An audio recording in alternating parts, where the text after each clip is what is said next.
पूर्णा जी मथेन वंदामी। हाँ जी। हाँ तमे गुना जी। जी जी। जी स्टार्ट कर लीजिए प्लीज। जी। तो आज की क्लास डे 3 में आप सबका हार्दिक स्वागत है। तो आज की क्लास शुरू करने से पहले नवकार मंत्र का उच्चारण सभी आप भी जहां जहां पर आप बैठे हो वहीं पर आपको बैठना है। बिल्कुल पेट कमर गर्दन सीधी, दोनों हाथ जोड़ के अच्छे से सभी मेरे साथ साथ बोलेंगे। नमो हरिहंतानं नमो सिद्धानं नमो आयरियानं नमो गजायानं नमो लोय सब साहुनं ऐसो पंच नमोकारो सब पावपनासनो मंगलानं च सवेसी पड़े मंघवई मंगलम मंगलानं चेतावेसी पड़े मंघावई मंगलम। बोले पंच परमेष्ठी महामंत्र नवकार की जय। आचार्य सम्राट पूज्य श्री शिव मुनि जी महाराज की जय। संघ सेतु उपाध्याय प्रवर श्री रविंद्र मुनि जी महाराज की जय। संसार के सभी महापुरुषों की जय। तो आज की क्लास शुरू करने से पहले जिन्होंने मुख भस्त्रिका लगाई हुई है बहुत अच्छी बात है। जिन्होंने नहीं लगाई हुई है वो भी फटाफट अपनी अपनी मुपट्टी लिया और लगा के पढ़ोगे तो बहुत अच्छा लगेगा सबको। जी। आज हम पढ़ेंगे हमारे जैन फेस्टिवल। ऐसे होते हैं ना, बहुत सारे फेस्टिवल होते हैं, आपको भी बहुत सारे फेस्टिवल्स के बारे में पता होगा। जैसे कि आप इस पिक्चर के अंदर देख रहे हो कितने सारे फेस्टिवल है ना। सबसे पहली पिक्चर में शिवलिंग है, दूसरी पिक्चर में होली खेल रहे हैं, कहीं वैशाखी मना रहे हैं, कहीं भंगड़ा दे रहे हैं, ठीक है ना। तो ये जो सारी आपको पिक्चर्स दिख रही हैं, ये किसकी पिक्चर्स है? ये पिक्चर्स हैं हमारे फेस्टिवल्स की, जो हमारे भारत देश के अंदर क्या करे जाते हैं, फेस्टिवल मनाए जाते हैं, ठीक है। जो ये हमारे जो जैन धर्म के अंदर जो फेस्टिवल्स होते हैं हमारे जैन धर्म के, उनको कहते हैं पर्व, ठीक है। जैसे आप सुनते हो पर्युषण पर्व, है ना, 10 लक्षण पर्व, ओली पर्व, चातुर्मास पर्व। तो जो वैसे लोकल रूप में जितने भी फेस्टिवल्स होते हैं, त्योहार होते हैं, परंतु हमारे जो जैन फेस्टिवल्स होते हैं उनको हम कहते हैं पर्व, ठीक है। और जो ये पर्व बनते हैं ये बनते हैं तिथियों के रूप में। जैसे कि ना अभी हम सब देखते हैं कि हमारा जो बर्थडे होता है वो हम डेट के अकॉर्डिंग मनाते हैं ना। किसी का बर्थडे 1 तारीख को, किसी का 2 तारीख को, किसी का 3 को, किसी को 15 को, 25 को, 23 को, 27 को। तो जो पहले के जो व्यक्ति होते थे, पहले के हमारे बड़े बुजुर्ग होते थे ना, वो इन डेट्स को याद नहीं रखते थे, वो ना तिथियों को याद रखते थे, ठीक है। ऐसे हर महीने क्या होती है, 15-15 दिन की तिथियां होती है। 15 दिन शुक्ल पक्ष के होते हैं और 15 दिन होते हैं कृष्ण पक्ष के। तो जैसे कि इनका जो 1 तारीख होती है, अब तो तारीख के हिसाब से चलता है। पहले कहते थे एकम, या फिर लिखा हुआ देख रहे हो ना, एकम, द्वितीया, तृतीया, चतुर्थी, पंचमी, षष्ठी, सप्तमी, अष्टमी, नवमी, दसवीं, एकादशी, द्वादशी, त्रयोदशी, चौदस, पूर्णिमा, अमावस, ठीक है। ये सब ना पहले, जैसे कि रामनवमी जब आती है तो उनकी, राम जी की कोई बर्थ डेट नहीं है ना, तो जिस दिन भी रामनवमी होती है उस दिन क्या करी जाती है, नवमी तिथि पर ये अभी राम जी का बर्थडे है। नवरात्रों के अंदर आप देखते हो अष्टमी पूजी जाती है, जहाँ पर कंजकों को क्या करा जाता है, खाना खिलाया जाता है। चतुर्थी, गणेश चतुर्थी, है ना, जिसके अंदर गणेश जी की क्या करते हैं, स्थापना करते हैं। बहुत सारे लोग आप देखते होंगे कि गणेश जी की को अपने घर में बिठाते हैं या बाहर बिठाते हैं, फिर उनकी जुलूस निकालते हैं। तो इस तरह करके ना पहले के समय में तिथियों की क्या करी जाती थी, मान्यता थी, और सब तिथियों को क्या रखते थे, याद रखते थे। परंतु आज के समय में हम तिथियों को भूल गए हैं और हम डेट्स को याद रखते हैं। परंतु हमारे जितने भी जैन धर्म के फेस्टिवल्स होते हैं ये सब तिथियों पर क्या होते हैं, निर्धारित होते हैं। तो सबसे पहले हमारा जो सबसे बड़ा और फेमस फेस्टिवल है वो होता है पर्युषण पर्व। तो पर्युषण पर्व का नाम किस किस ने सुना हुआ है? Very good. पर्यूषण पर्व का नाम काफी जनों ने क्या करा, मैक्सिमम सभी ने क्या हुआ है, सुना हुआ है। तो मुझे कोई बताएगा पर्यूषण पर्व में क्या करते हैं?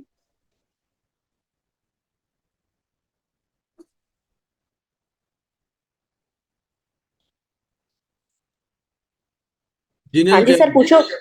जिनल जैन बालाचोर से अनम्यूट करिए।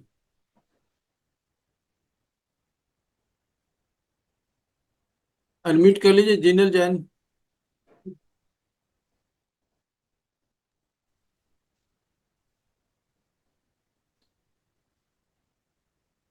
पर्यूषण पर्व में हमें सब्जियां और फल नहीं खाने होते हैं। Very good. और कौन बताएगा, और क्या क्या करते हैं पर्यूषण पर्व में? वन्य और जैन। कोई कोई लोग उपवास रखते हैं। Very good. वन्य जैन।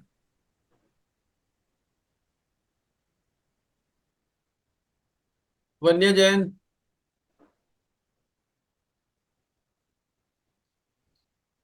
कानव जैन। कानव जैन बोलो बेटा, रिप्लाई करो।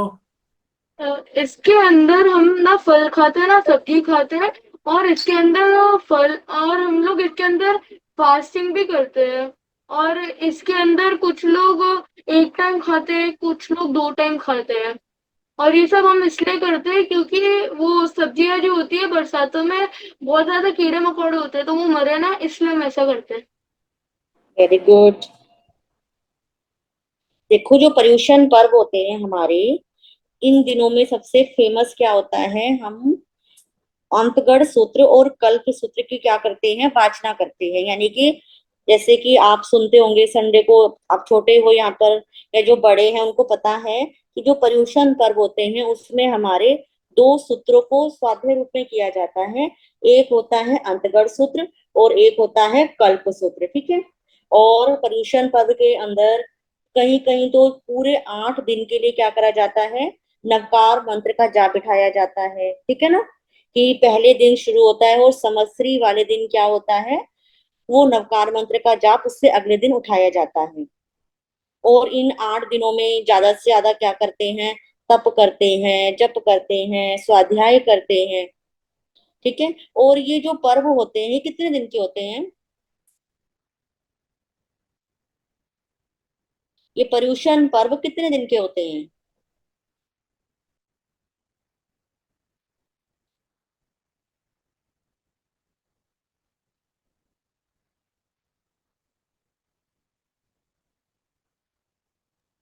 जानवी।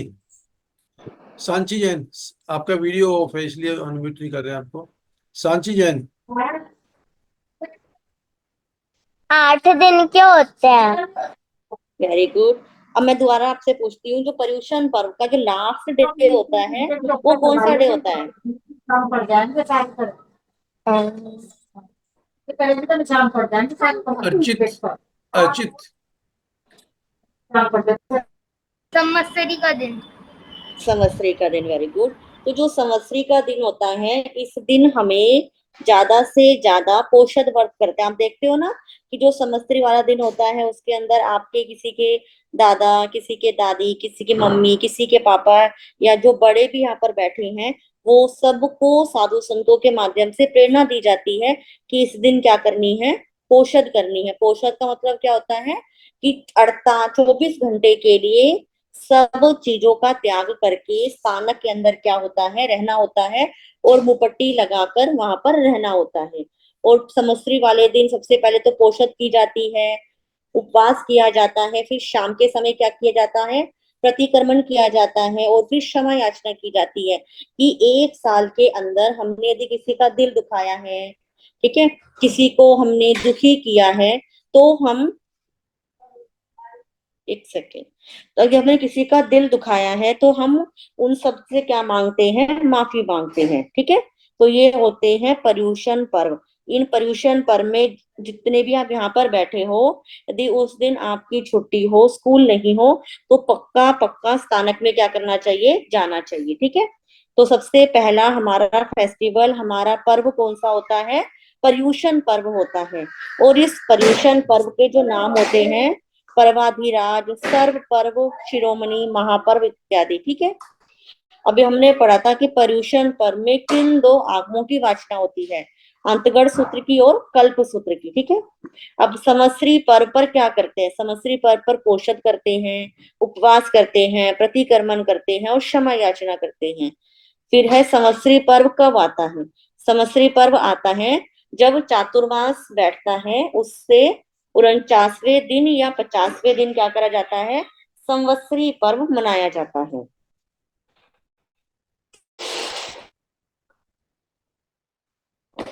ठीक है, अब है दूसरा पर्व होता है दस लक्षण पर्व। दस लक्षण पर्व का नाम भी आप में से बहुतों ने सुना होगा ना। जो दस लक्षण पर्व होता है, ये दिगंबर जो संप्रदाय होता है वहां पर क्या करा जाता है? मनाया जाता है।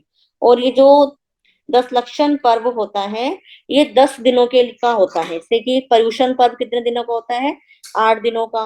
परंतु ये जो दस लक्षण पर्व होता है, ये होता है 10 दिनों का। और यहाँ पर क्या होता है कि आप पिक्चर में देख रहे हो कि 10 लक्षण पर्व राउंड में क्या लिखे हुए हैं? नाम लिखे हुए हैं। जैसे कि सबसे पहला जो वो होता है, जो सबसे पहला क्या होता है फेस्टिवल, जो सबसे पहला डे होता है, जो वो होता है उत्तम ब्रह्मचर्य। तो ऐसे कर करके सबसे पहला होता है उत्तम क्षमा। ठीक है, फिर दूसरा होता है मार्दव, आर्जव, सत्य, शोच, संयम, तप, त्याग, अकिंचन और ब्रह्मचर्य। तो ऐसे करके पूरे राउंड में एक एक डे का क्या होता है? नाम होता है। तो इस दिन या इसलिए दस लक्षण पर्व क्या होता है? 10 दिनों का होता है। और जो 10वें दिन, 10वां जो लास्ट दिन होता है, उसका नाम होता है अनंत चतुर्दशी, जिसे कहते हैं अनंत चौदस। इस दिन अनंतनाथ भगवान का जन्म कल्याणक होता है। ठीक है, तो इस प्रकार ये 10 लक्षण पर्व दिगंबर संप्रदाय के अंदर मनाया जाता है। फिर है दीपावली एंड वीर निर्वाण दिवस।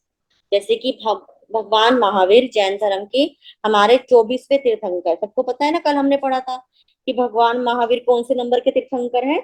24वें नंबर के तीर्थंकर है। तो भगवान महावीर स्वामी ने कार्तिक कृष्णा अमावस्या के दिन स्वाति नक्षत्र में केवल ज्ञान प्राप्त करके निर्वाण को प्राप्त किया था। इसलिए हमारे यहाँ पर दीपावली पर मनाया जाता है, जिसे कहा जाता है वीर निर्वाण दिवस। ठीक है, जैसे कि दिवाली वाले दिन आप सबको कहा जाता है कि उस दिन पटाखे नहीं फोड़ने, है ना।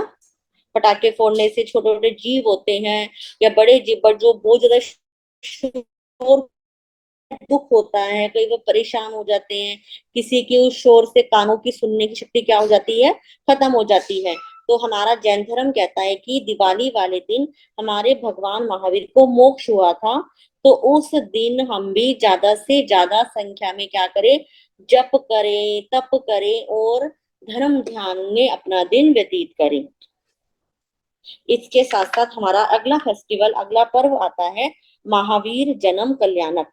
ठीक है, महावीर जो जन्म कल्याणक होता है, ये होता है जैसे कि जो हमारे भगवान महावीर 24वें तीर्थंकर है, इनका जन्म हुआ था चैत्र शुक्ला त्रयोदशी के दिन। यानी कि जो भी अप्रैल गई है ना, अप्रैल के अंदर मैक्सिमम चैत्र का महीना होता है, जब शुक्ल पक्ष होता है और त्रयोदशी दिन होता है, उस दिन महावीर स्वामी का जन्म कल्याणक महोत्सव मनाया जाता है।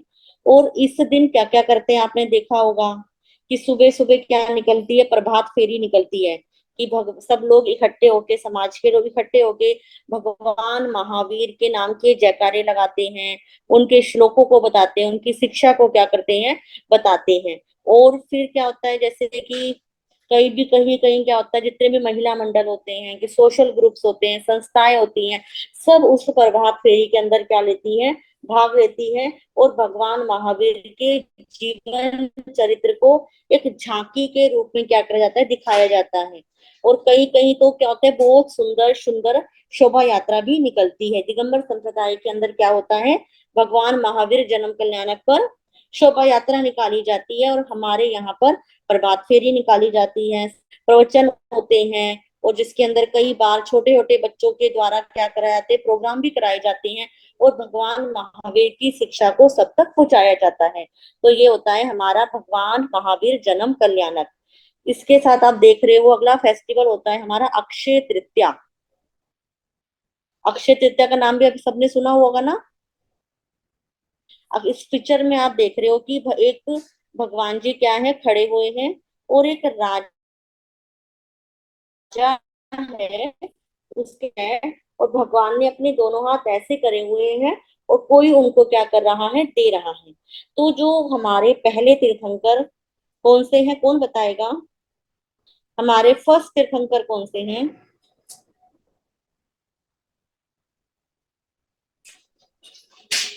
नायरा, नायरा जैन आप रिप्लाई करो। ऋषभनाथ जी। Rishabh Dev ji, very good. तो जो हमारे प्रथम तीर्थंकर ऋषभ देव जी हैं, ये क्या थे? हस्तिनापुर नगरी के अंदर राजा श्रेयांश के यहाँ पर अक्षय तृतीया के दिन विचरण करते करते क्या करते पहुंचे थे, और इनको निरंतर 400 दिन हो गए थे कि इनका पारना ही नहीं हुआ था, इनको कोई आहार ही नहीं मिला था। और जब भी ये गोचरी के लिए जाते थे तो लोग इनको, कोई कहता था आप हीरे ले लो, कोई कहता था पन्ने ले लो, कोई कहता था रतन ले लो, तो किसी ने भी भगवान को आहार करने के लिए पूछा ही नहीं। तो भगवान बिना कुछ खाए हुए 400 दिन ऐसे ही अपनी साधना में क्या करते रहे, आगे बढ़ते रहे। तो एक दिन ऐसा आता है अक्षय तृतीया का दिन, वैशाख शुक्ल तृतीया का दिन, जिस दिन राजा श्रेयांश ने भगवान ऋषभ देव को क्या करवाया था, इक्षु रस से पारना करवाया था। और आज भी क्या करते हैं बहुत सारे लोग, बहुत सारे साधु साध्वी जी पूरे साल भर तपस्या करते हैं, एक दिन उपवास और एक दिन क्या करते हैं, पारना करते हैं। और जब अक्षय तृतीया आती है उस दिन गन्ने के रस से क्या करा जाता है, पारना किया जाता है, जिसे कहते हैं इक्षु रस। ठीक है, तो हमारा ये फेस्टिवल होता है जिसका नाम है अक्षय तृतीया। तो अगला हमारा फेस्टिवल है जिसका नाम है नवपद ओली जी। ठीक है, इस पिक्चर में आप देख रहे हो राउंड शेप में नवकार मंत्र क्या करा हुआ है, लिखा हुआ दिख रहा है सबको?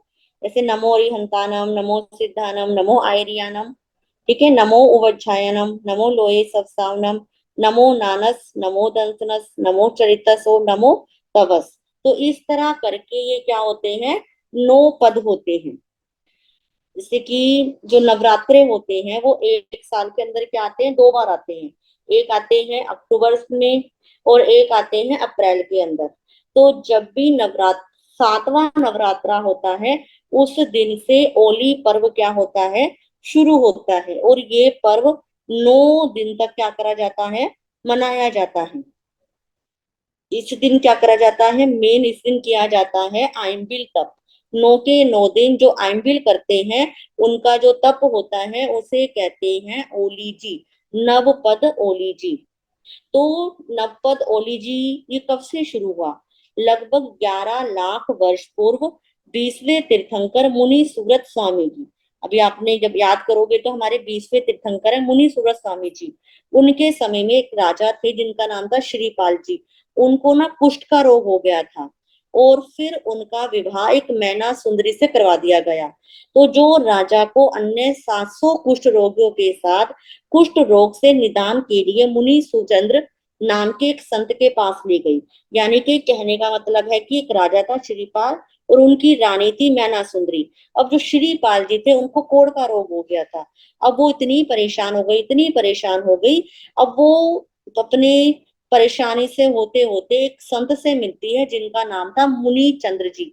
अब वो कहती है गुरुदेव बस कृपा कर दो कि इनका ये कोढ़ का रोग क्या हो जाए, ठीक हो जाए। तो उन्होंने उनको कहा कि 9 दिन के लिए इनको क्या करो, आप ओली की आराधना करो, आइंबिल करो, और आइंबिल करो, नवकार मंत्र का जाप करो, और पानी आगे रखकर उस पर फूंक मारो, और इस पर क्या कर दो, छिड़काव कर दो। और जैसे ही वो उन्होंने छिड़काव करती गई तो धीरे धीरे करके उसका कोढ़ का रोग क्या हो गया, दूर हो गया। ठीक है, तो इसलिए नवपद ओली जी की क्या करी जाती है, आराधना की जाती है। फिर अगला हमारा फेस्टिवल आता है चातुर्मास। ठीक है, चातुर्मास का अर्थ होता है 4 मास के लिए साधु साध्वियों का एक स्थान पर ठहरना। ये भी आपने सुना होगा सबने ना। तो चातुर्मास का प्रारंभ वर्षा ऋतु में होता है। जैसे कि अभी क्या होने वाला है, चातुर्मास शुरू होने वाला है ना, अभी 10 जुलाई को क्या होगा, चातुर्मास बैठेगा और 5 नवंबर को चातुर्मास उठेगा। और ये चातुर्मास हर साल क्या करा जाता है, बरसात के दिनों में ही आता है। और चातुर्मास का कई बार आप नाम सुनोगे, वर्षावास भी कहते हैं, कि वर्षा शुरू हो गई है तो अब साधु साध्वी जी क्या करेंगे, एक स्थान पर ठहरेंगे। तो चातुर्मास में 4 महीने का जो चातुर्मास होता है, इस पर क्या करते हैं, इन दिनों तपस्या करते हैं, उपवास करते हैं, स्वाध्याय करते हैं और प्रवचन का श्रवण करते हैं। एक कई बार क्वेश्चन आता है कि चातुर्मास के समय में क्या नहीं करना चाहिए। कहते हैं चतुर्मास के समय में लोगों को किसी से झूठ नहीं बोलना चाहिए। और जब 4 महीने चातुर्मास शुरू हो जाएगा तो इन 4 महीने किसी की शादी भी नहीं होगी, यानी कि कोई ऐसे जिसके अंदर बहुत ज्यादा दोष लगता है वो वाले कार्य भी चातुर्मास के अंदर नहीं होंगे। तो चातुर्मास जो है वो धार्मिक ही नहीं, वैज्ञानिक दृष्टिकोण से भी क्या होता है, बहुत महत्वपूर्ण होता है। क्योंकि कहते हैं इस समय बारिश होने से हवा में क्या हो जाती है, एक नमी हो जाती है। और जब नमी हो जाती है तो हवा के अंदर, धरती के अंदर बहुत सारे बैक्टीरिया, कीड़े मकोड़े, जीव जंतु क्या हो जाते हैं, बहुत सारे बढ़ जाते हैं। तो इनसे बचने के लिए खाने पीने में आप देखते हो कि चातुर्मास के अंदर क्या करा जाता है, बहुत ज्यादा कोई भी सामान रखते हैं जल्दी से खराब हो जाता है, दालों में कीड़े पड़ जाते हैं। तो क्योंकि वो दिन क्या होते हैं, नमी के दिन होते हैं, तो इसलिए चातुर्मास के अंदर जीवों की उत्पत्ति बहुत ज्यादा होती है। इसलिए कहा जाता है कि साधु साध्वी को चातुर्मास के अंदर क्या करना है, एक ही स्थान पर ठहरना है। क्योंकि जब चातुर्मास होगा, जब बारिश आएगी, तो बारिश आने से क्या होता है, जो जमीन के अंदर छोटे छोटे जीव जंतु होते हैं वो क्या हो जाते हैं, बाहर निकल के आ जाते हैं। जब वो बाहर निकल के आ जाते हैं और साधु साध्वी क्या करेंगे, विहार करेंगे, चलेंगे, तो वो जीव जंतु उनके पैर के नीचे ना आए। इसलिए भगवान ने कहा कि जब भी वर्षा ऋतु आएगी तो उस समय क्या करना है, चातुर्मास करना है। चातुर्मास के अंदर लोगों को ज्यादा से ज्यादा धर्म से जोड़ना है। ठीक है, तो ये थे हमारे मेन मेन फेस्टिवल। वैसे तो बहुत और भी बहुत सारे फेस्टिवल होते हैं, परंतु जो हमारे जैन धर्म के अंदर मेन मेन फेस्टिवल होते हैं वो मैंने क्या करे हैं, आपको बताए हैं। इसके साथ साथ एक छोटा सा टॉपिक और है, जैन तप। जैसे कि आप देखते हो कि जो तप होते हैं हमारे जैन धर्म के अंदर, सबसे ज्यादा तप किया जाता है। और जितने भी दूसरे हैं उनमें क्या करा जाता है, खाने पीने से तप को क्या करा जाता है, पर्व को मनाया जाता है। हमारे यहाँ पर कहते हैं जब भी कोई पर्युषण पर्व है, होली, अभी यहाँ पे पढ़ा ना, पर्युषण पर्व के अंदर तपस्या करनी चाहिए, दीपावली पर्व के अंदर तपस्या करनी चाहिए, होली पर्व के अंदर तपस्या करनी चाहिए। तो हमारे भगवान कहते हैं जब भी कोई पर्व आए तो क्या करो, तप करो। उस तप के अंदर कौन कौन से तप हो सकते हैं, सबसे पहला तप होता है नवकारसी का तप। जैसे कि जब भी सूर्य उदय होता है तो सूर्य उदय के 48 मिनट के बाद क्या करना है, खाना है। ऐसा नहीं कि जब उठते ही क्या शुरू हो जाओ, खाना शुरू हो जाओ। तो भगवान ने कहा कि सूर्य उदय के 48 मिनट के बाद क्या करना है, खाना है। फिर कहा कि यदि आप और तप कर सकते हो तो पोरसी, सूर्य उदय से लेकर एक पहर यानी कि 3 घंटे का क्या ले लेना है, पचकान ले लेना है। फिर आता है 1.5 पोरसी, सूर्य उदय से लेकर 1 डेढ़ पहर तक क्या करना है, कुछ भी खाना पीना नहीं है, पचकान में रहना है, तो उसे कहते हैं 1.5 पोरसी। और 2 पोरसी होती है सूर्य उदय से लेकर दोपहर तक चारों प्रकार के आहार का त्याग करना। फिर एक तप होता है एकाशना तप। एकाशना में क्या होता है, एक स्थान पर बैठकर, यानी कि एक स्थान हो, एक ही आपका आसन हो, वहीं पर बैठकर आपको क्या करना है, खाना है। जो भी आपको लेना है, खाना खाना है, चाय पीनी है, दूध पीना है, तो वो एक ही स्थान पर एक ही समय लेना है। और पानी क्या कर सकते हैं, बाद में पी सकते हैं। तो जब भोजन एक ही समय किया जाता है तो उसको कहते हैं एकाशन तप। ठीक है, एक होता है आइम्बिल तप, अभी आपने पढ़ा था ना, ओली तप के अंदर क्या कहता है, आइम्बिल किया जाता है। आइम्बिल के अंदर क्या होता है, ऐसा भोजन जिसके अंदर कोई भी घी नहीं होता, ना घी होता, ना नमक होता, ना कोई रस होता, बिल्कुल उबला हुआ क्या करा जाता है, खाना खाया जाता है। जैसे कि दाल कोई खाता है तो दाल भी बिल्कुल उबली हुई, यदि फुल्का खाना है तो फुल्का भी क्या करना है, बिल्कुल रूखा फुल्का क्या करना है, आइंबिल में खाना है, और वो भी क्या करना है, एक ही समय पर खाना है। फिर एक होता है त्रिविहारी उपवास। इसके अंदर क्या होता है, तीनों प्रकार के आहार का त्याग करना, पानी के बिना कुछ भी नहीं ग्रहण करना। और चौविहार होता है चारों प्रकार के आहार का क्या करना, त्याग करना, वो हमारा होता है चौविहारी उपवास। तो इस प्रकार हमारे जैन धर्म के अंदर क्या करे जाते हैं, ये तप करे जाते हैं। तो जो भी यहाँ पर छोटे बच्चे हैं या बड़े हैं, इस कोई भी ऐसा नहीं है कि ये तप छोटों के लिए ही है या बड़ों के लिए ही है। नवकारसी तो क्या कर सकते हैं, सभी कर सकते हैं, क्योंकि सुबह उठते ही तो कोई भी नहीं खाता, तो रात को पचकान लेकर सो कि मेरा नवकारसी का पचकान है। यदि आपको लगता है कि आप कोर्सी कर सकते हो कि एक पहर 3 घंटे सूर्य उदय की 3 घंटे तक कुछ नहीं खाना, तो भी आपको क्या मिल सकता है, लाभ मिल सकता है। तो इस प्रकार भगवान महावीर ने कहा कि जीवन के अंदर छोटे छोटे क्या करने चाहिए, ये नियम जरूर करने चाहिए।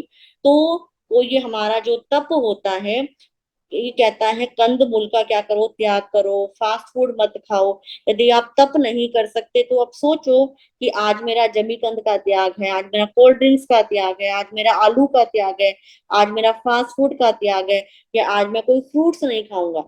तो यदि हम छोटे छोटे चीजों का त्याग करते हैं, तो भी हम क्या करते हैं, तप करते हैं। तो तप करने से हमारे कर्मों की क्या होती है, निर्जरा होती है। हाँ जी, तो सभी हाथ जोड़ेंगे, अच्छे से बैठेंगी, कोई भी बात नहीं करेगा, जगह देखेगा नहीं, अच्छे से बैठ के मंगल पाठ सुनेंगे। नमो अरिहंतानम, नमो सिद्धानम, नमो आयरियानम, नमो उवज्जायनम, नमो लोये सब साहुनम। श्री चत्तारी मंगलम अरिहंता मंगलम सिद्धा मंगलम साहु मंगलम केवली प्रणतो धमो मंगलम। चत्तारी लोगुत्तमा अरिहंता लोगुत्तमा सिद्धा लोगुत्तमा साहु लोगुत्तमा केवली प्रणतो धमो लोगुत्तमा। चत्तारी शरणं पवज्जामि अरिहन्ते शरणं पवज्जामि, सिद्धे शरणं पवज्जामि, साहु शरणं पवज्जामि, केवली प्रणतम धम्मम शरणं पवज्जामि। ये 4 शरणे दुख हरने मंगल करने, और न शरणा कोई, जो भव प्राणी याद रखे, अक्षय अजर अमर। मथेन वंदा भी बोलना जी, मथेन जी। वंदा बहुत करता है कितना